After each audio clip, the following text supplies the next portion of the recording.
নমস্কার বন্ধুরা, সামনে আজকে যাকে দেখছেন ইনি একজন সৈনিক।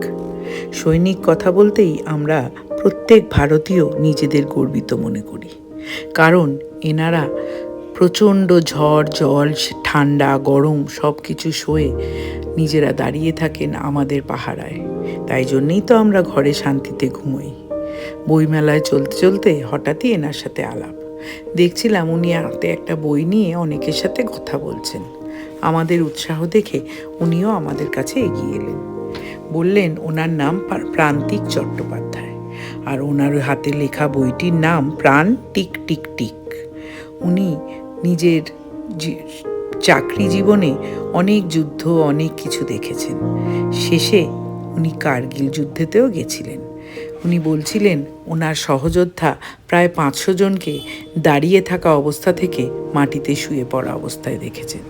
তাদের দেহ ওনারা সঙ্গে করে বয়ে আনতে পারেননি, ওখানেই সমাধিস্থ করতে হয়েছে। এই সকল অভিজ্ঞতা, তার ভয়াবহতা তিনি বলছিলেন চোখের সামনে দেখা, কিন্তু তিনি তাও গর্বিত যে তিনি ভারতীয় সৈনিক। বলছিলেন এত ডিসিপ্লিন, এত সুন্দরভাবে ওনারা ওনাদের ট্রেনিং নিয়েছেন যে ওনারা আজও এখনও মনের মধ্যে সেই দিনগুলোকে পুষে রাখতে পেরেছেন। উনি এখন অবসর নিয়েছেন এবং আজকাল উনি পুলিশের চাকরি করেন। তবুও উনি নিজের এই সকল অভিজ্ঞতা বইয়ের মধ্যে লিখেছেন। এইখানে ওনার ফোন নাম্বার রয়েছে, যদি আপনারা মনে করেন ওনাকে জানালে ওনার এই বইটি আপনাদের কাছেও পেতে পারেন।